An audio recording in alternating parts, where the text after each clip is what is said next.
എല്ലാം ഞാൻ കേട്ടു. തന്തയില്ലാത്ത എനിക്ക് സ്വന്തം തന്തയെ പോലാണ് പപ്പേട്ടൻ. എന്നോട് ദയവുണ്ടാകണം. പപ്പേട്ടൻ്റെ കൂടെ ഞാനുണ്ട്. നമുക്കിവിടെ ഒരു കലക്ക് കലക്കണം. കിട്ടുന്നത് 50-50. ഉറപ്പിക്കേ. എല്ലാം അടിച്ചു മാറ്റി ഇവിടെ കുളം കോരി നമുക്കൊരു വള്ളംകളി നടത്തണം. കുട്ടനാടൻ പഞ്ചായത്തില്ലേ കൊച്ചു. നിർത്തി.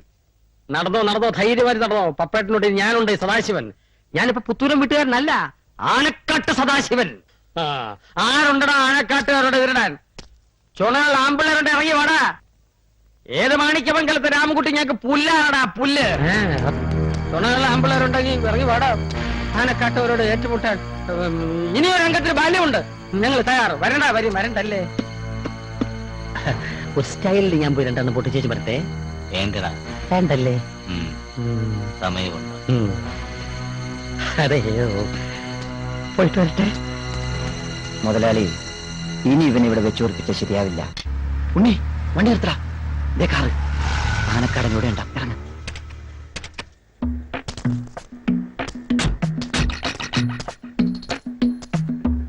ഈ കാർ ഇവിടെ കിടക്കുന്ന സ്ഥിതിക്ക് അയാൾ ഈ പരിസരത്ത് എവിടെയെങ്കിലും കാണും. ശരിയാണ്, നമുക്കല്പം മാറി നിന്ന് വാച്ച് ചെയ്യാം. വാ. ഇതെന്താ? ഇത് ക്യാമറ. എന്തിന്? ആനക്കാട് പപ്പന്റെ ഓരോ നീക്കങ്ങളും ഫ്രെയിം ടു ഫ്രെയിം ഒപ്പിയെടുക്കാൻ. എന്നിട്ട് ഞാൻ സ്റ്റുഡിയോ കൊടുത്ത് വാഷ് ചെയ്ത് പ്രിന്റ് അടിപ്പിക്കും. എന്നിട്ട് പുഴുങ്ങി തിന്നും. മണ്ട ചിയാമിയുടെ CID ബുദ്ധിയാണെന്ന് നിനക്ക് അറിഞ്ഞൂടെ? പിടിച്ചാ മതി.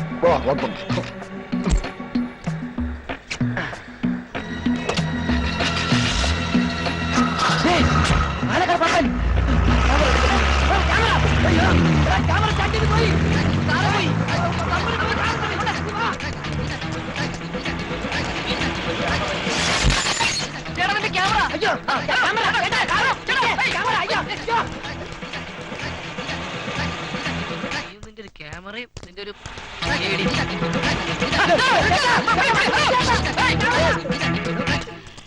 കടം വാങ്ങിച്ച ക്യാമറയാണ്. ഞാൻ എന്ത് ചെയ്യും?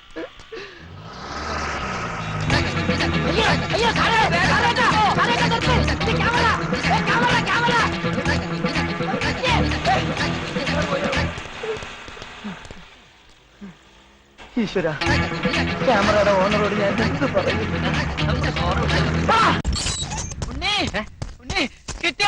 കിട്ടും. നിന്റെ കയ്യിലിരിപ്പതല്ലേ? അതല്ല, എവിടൻസ് കിട്ടി? ആഹാ, അവിടുന്ന് കിട്ടിയോ? എടാ, ഇവിടെ വന്ന് കയറിയിരിക്കുന്നത് ആനക്കാട് പപ്പനാണോ അല്ലയോ എന്ന് തെളിയിക്കാൻ തെളിവെനിക്ക് കിട്ടി. പണ്ടയാൾ പട്ടാളത്തിലായിരുന്നപ്പോൾ അയാളുടെ ഇടത്തെ തൊഴിൽ വെടികൊണ്ടൊരു പാടുണ്ടത്രേ. അതവിടെ കിടന്നാൽ നമ്മൾ ഇവിടുന്ന് കിടക്കേണ്ടി വരും. എടാ മണ്ട, ആ വെടിപ്പാട് കണ്ടുപിടിച്ചാൽ അയാൾ ആനക്കാട് പപ്പനാണോ അല്ലയോ എന്ന് തെളിച്ചൂടെ?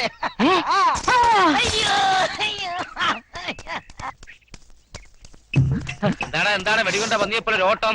വെടികൊണ്ട പന്നിയല്ല, പിന്നെ വെടികൊണ്ട പാട്. വെടികൊണ്ട പാടോ? അത് ഈ വെടികൊണ്ട് ഒരുപാട് പേര് കാർഗിൽ മരിച്ചു വീണു എന്ന് പറയായിരുന്നു അല്ലേ? നിനക്കും വെടികൊണ്ടോ? പിന്നെന്താ കാലിന്? അത് ഞാൻ ഈ കരാട്ടെ പ്രാക്ടീസ് ചെയ്യാൻ പോണ്ടല്ലോ, അതപ്പോ തുടങ്ങി. അപ്പൊ ഈ കാലിന്റെ ഉപ്പൂറ്റിയുടെ ഈ മെഡിലയുടെ ബ്ലാങ്കട്ട ഇല്ലേ, അതിന്റെ ബ്ലാങ്കട്ടയുടെ മിഡില് ഫെബ്രുവരി 30 എന്റെ കൾട്ടിവേഷൻ ഒടിഞ്ഞ് നോട്ടിഫിക്കേഷൻ പോയി. നിനക്കൊരു കള്ളലക്ഷണം ഉണ്ടല്ലോടാ. അത് മാനുഫാക്ചറിംഗ് ഡിഫക്റ്റാ. ചലോ എന്ന് പറഞ്ഞിട്ട് ഇയാളെന്നെ നടക്കുക. അങ്ങനെ ഒരു അർത്ഥം ഉണ്ടാവും. ഈ വീട്ടിലാർക്കും ഒരു ഉത്തരവാദിത്വമില്ല. ഗാർഡനൊക്കെ വെറും പൂന്തോട്ടമാക്കി കളഞ്ഞു. ഇടയ്ക്കൊരു വാഴ.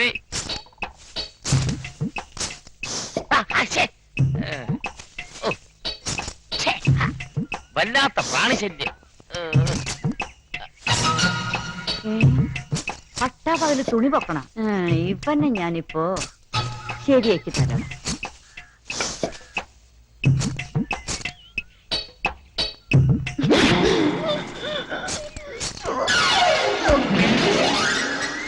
അയ്യോ മൂർച്ച പോരാ.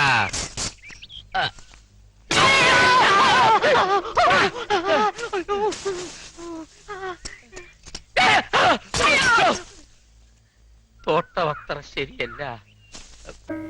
എന്റെ റബ്ബേ, ഒരു കുപ്പായം തുന്നാൻ കൊടുത്തിട്ട് ഇമാതിരി കച്ചടയാവുന്ന ആരെങ്കിലും വിചാരിച്ചോ? അന്റെ മാപ്പിള എന്റെ പരിപ്പൊന്നും ഓരോടുത്ത് പേവില്ല. പുലിക്കുട്ടോടെ രണ്ടെണ്ണം. എന്റെ ആമനോ ഒയ്യൊന്ന് കണ്ടതാ. അന്റെ പേരാവും പീടേക്കിട്ടേക്കണത്. എന്റെ പഠിച്ചോനെ പറഞ്ഞപ്പോ വിശ്വാസായില്ല.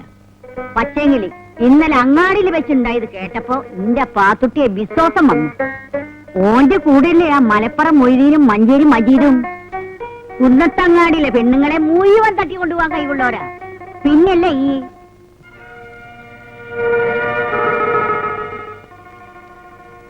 പാത്തുട്ടെ, അരി ഉണ്ടെങ്കിൽ ഒരു ഇടങ്ങായി അരി ഉണ്ട് എടുത്ത ഞമ്മള് റേഷൻ മേടിച്ചിട്ട് തരാം. ആ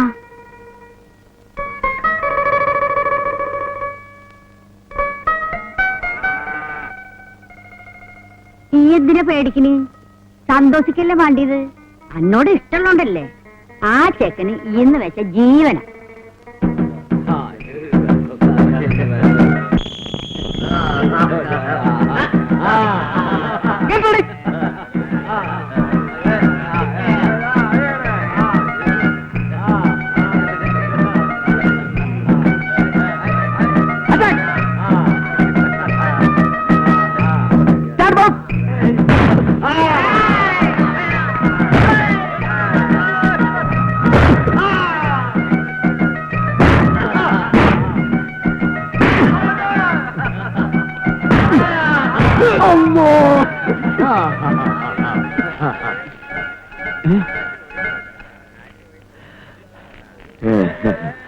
വാടാ.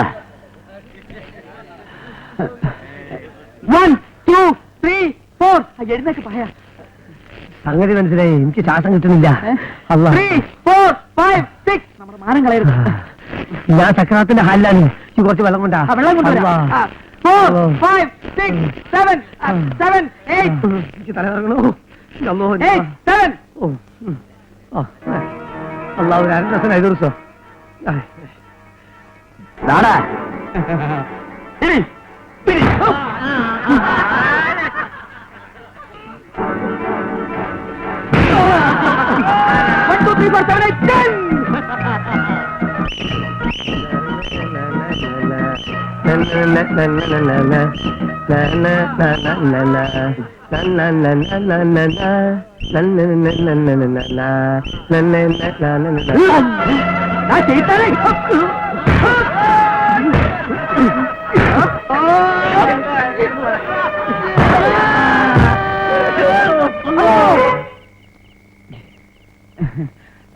ഈ കിനാവ് വല്ലതും കണ്ടോ?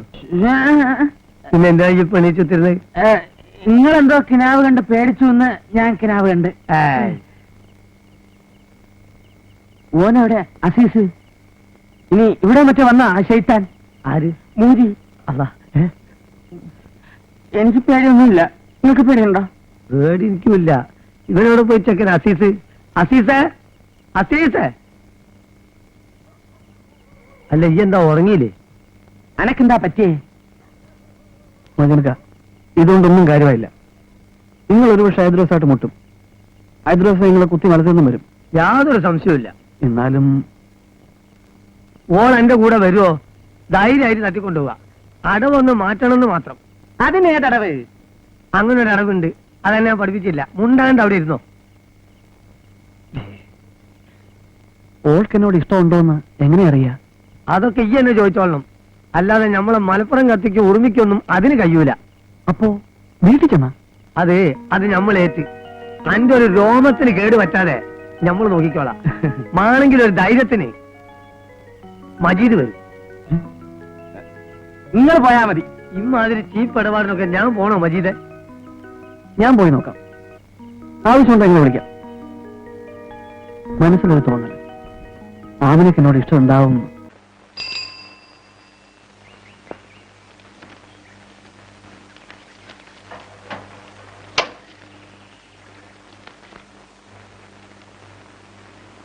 പഞ്ചായത്തിന് 6 മാസത്തെ കരക്കുടിശ്ശിയുണ്ട്.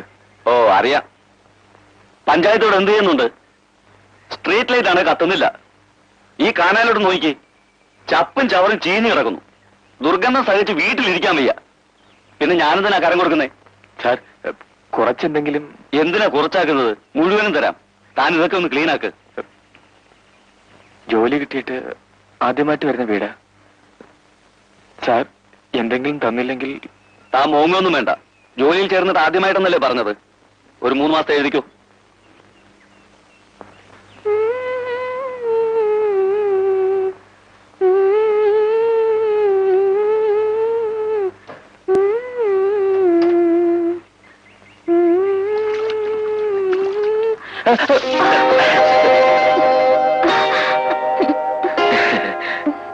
സൗജന്യാണോടാ? അല്ല ഞാനാ. ഞാൻ വെച്ചാ പേരില്ല എനിക്ക്. കുട്ടികൃഷ്ണൻ. കുട്ടീഷ്ണനോ? ഇത് എന്തു കോലാണ് ചെറുക്കനെ? വരുന്ന വഴിക്ക് നീ വല്ല ഓടം ചാടിയ? ഇല്ല. പിന്നെ നിനക്കിപ്പ എന്താ വേണ്ടേ? ഞാൻ പഞ്ചായത്തിൽ നിന്ന് വരുന്നത് കരക്കുടിശ്ശിക പിരിക്കാൻ. ഇയാളത്തിന് പിരിക്കും. കുടിശ്ശ അടച്ചില്ല താൻ എന്തോ ചെയ്യും? ഫീസ് വരുവോ? 2 വർഷത്തെ കുടിശ്ശിക ഉണ്ട്. ആ, അത് തീരെ കുറവാണല്ലോ. അല്ല, ഞാൻ ഈ ഭാഗത്തേക്ക് വന്നിട്ട് 2 വർഷം ആയുള്ളൂ. അതുകൊണ്ടായിരിക്കും. അപ്പോ എഴുതട്ടെ? ആ, എഴുതൂ. എന്നിട്ട് കൈ നിരത്തങ്ങ് അടച്ചു. അയ്യോ, കരം അടച്ചില്ലെങ്കിൽ? ആ, ഇയാളെന്താ തന്നെ അങ്ങ് ഉരിയോ? ഒന്ന് പോകാൻ പറയൂ. താനും തന്റെ ഒരു പഞ്ചായത്തും. ദേ കണ്ടില്ലേ പഞ്ചായത്തിലൊരു കോലം. പപ്പൻ കരം കൊടുക്കാറില്ല. പപ്പൻ്റെ അടുത്ത് കരം പിരിക്കാൻ വന്നാണല്ലോ. ദേ ഫീസ് ഊരി പോകലിടും. അതോടെ കറണ്ട് നിലപാട് ബോസ്. തന്നെ മാത്രമല്ല, പഞ്ചായത്ത് ഓഫീസറുടെയും പ്രസിഡന്റിന്റെയും മെമ്പർമാരുടെയും ഒക്കത്തിന്റെ. മനസ്സിലായല്ലോ? ഓ, എന്നാ നിന്ന് കാലം വയ്ക്കാൻ സ്ഥലം വിട്. അപ്പൊ കരം? അതല്ലേടോ മലയാളത്തിൽ പറഞ്ഞത്. കറണ്ട് കപ്പൻ ഈ നാട്ടിലെ കരം ഒഴിവാണെന്ന്. വേഗം പോ. എടാ, നീ എന്റെ പോലെ വാങ്ങിച്ചോടാ പാപ്പ. തുടങ്ങി ഒരുമാതിരി കൊടുത്തിട്ടെ. എടാ, നിന്നോടാ ചോദിച്ചത്. ഈ ആട് പ്ലാവിലെ ആയിക്കോളെ നിങ്ങളെ പോലെ അയക്കാൻ തുടങ്ങിയാൽ ഞാൻ തെണ്ടി പോകലെന്റെ തള്ളേ. ഈ നാട്ടിലുള്ള ഫീസ് മുഴുവൻ ഊരിയാലും കാര്യം നടക്കില്ല. കുറേശ്ശെ ചമയ്ക്കേണ്ടി തള്ളേ. ഒടുക്കത്തെ വിലയാ പോയിലേക്ക്. എടാ, നിന്റെ ഒരേ ഒരു തള്ളയല്ലടാ ഞാൻ. തന്തേ ചത്തു. പിന്നെ നീ എന്റെ കാര്യം ഗവനിച്ചില്ലെങ്കിൽ പിന്നെ ആരാടാ ഗവനിക്കുക? പോകലെ ചവച്ചില്ലെങ്കിൽ എനിക്ക് ഒരു ഉശിരില്ലട മോനെ. ആ, ഉള്ള ഉശിരൊക്കെ മതി. വെറുതെ അല്ല നിനക്ക് ഗതി പിടിക്കാത്തത്. പെറ്റ തന്നോട് ഇവന് ഒരു കടുവോളം സ്നേഹം ഉണ്ടോ നോക്കണേ ദൈവമേ. ഛേ, കാപ്പിപ്പൊടി കളറിലുള്ള സാരി. കാപ്പിപ്പൊടി കളർ എന്ന് പറയുമ്പോ തവിട്ട് നിറം. തവിട്ട് നിറം എന്ന് പറഞ്ഞാൽ അങ്ങനെ തവിട്ട് നിറമാണോ? അല്ല. എന്നാൽ തവിട്ട് നിറം അല്ലേന്ന് ചോദിച്ചാൽ ആണ്. എന്താ ഒറ്റയ്ക്കിരുന്ന് പിറുപിറുക്കുന്നേ?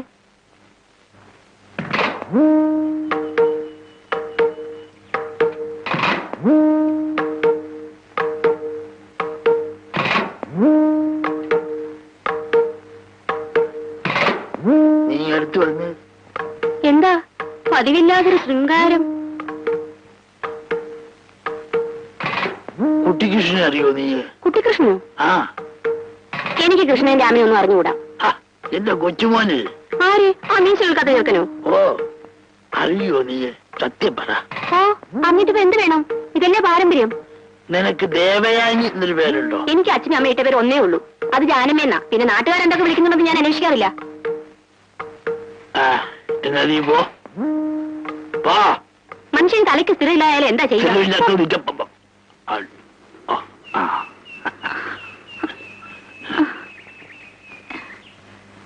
ദേവയാനി അല്ലേ?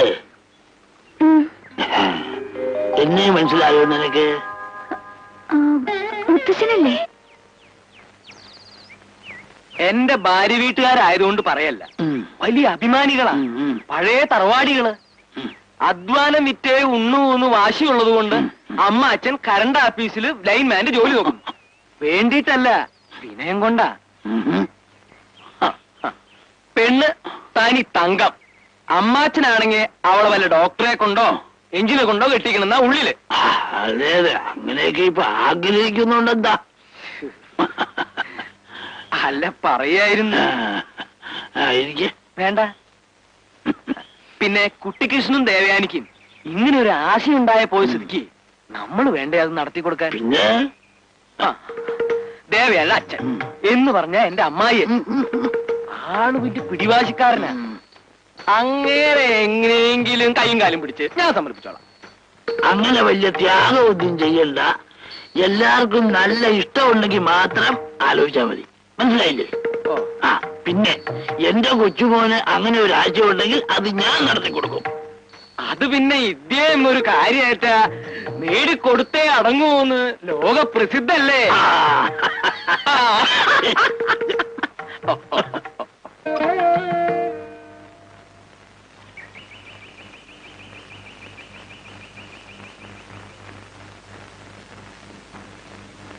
ഹാവൂ, നന്നായി ജാനമ്മേ, സന്തോഷമായി.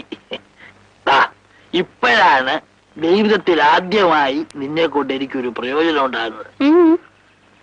നല്ലൊരു കാര്യത്തിന് ഇറങ്ങി പുറപ്പെട്ടതാ. അസല് ശകുനമല്ലേ? പോകുന്ന കാര്യം ശുഭം. അതെന്താ?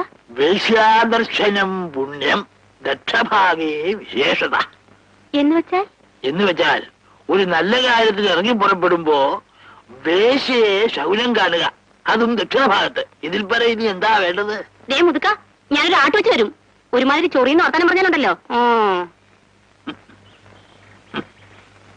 നിന്റെ കൊള്ളരുതാത്ത ഏക അവയവം നാക്ക.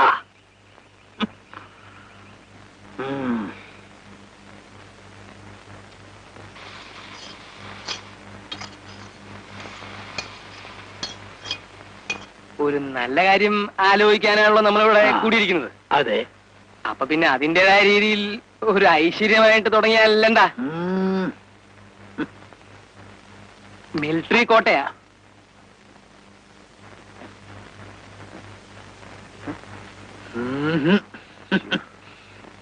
എന്താ എന്നെ കണ്ട എത്ര വയസ്സ് ചോദിക്കും?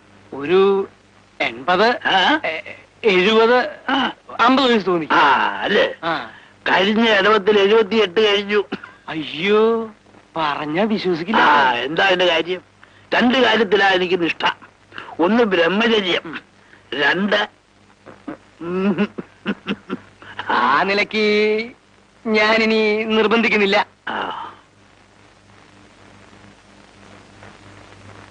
ഇനിയിപ്പൊ എന്താ വേണ്ടേ?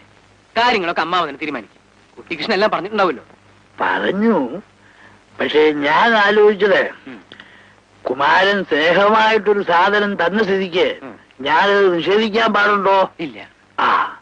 പ്രത്യേകിച്ചും നമ്മൾ ബന്ധുക്കളാകാൻ പോകുന്ന സ്ഥിതിക്ക് അത് മോശമല്ലേ? അതെ. അതാ അതിന്റെ കാര്യം. പത്മാവതി, 2 ഗ്ലാസും കുറച്ച് വെള്ളവും. വളരെ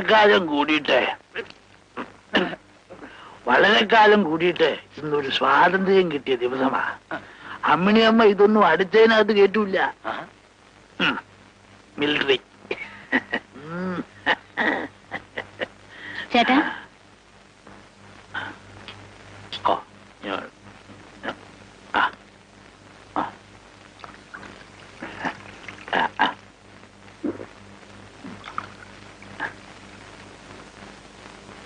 വെള്ളം ഒഴിക്കണ്ട. വെള്ളം ഒഴിച്ചവനെ അവമാനിക്കാൻ പാടില്ല.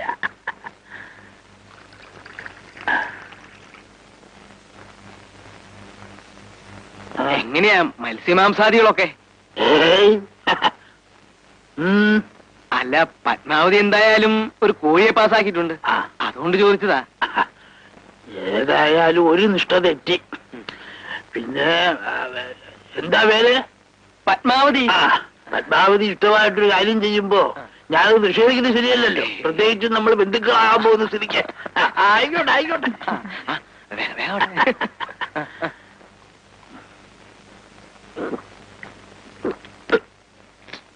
അല്ലമ്മാവ, 2 നിഷ്ഠ തെറ്റി. 2 കൂടി ചെല്ലുമ്പോ 3ാമത്തെ നിഷ്ഠയും കൂടി തെറ്റിക്കണം തോന്നുവോ? അതേതാ 3ാമത്തെ? ഞാനങ്ങ് മറന്നുപോയി. ബ്രഹ്മചര്യ.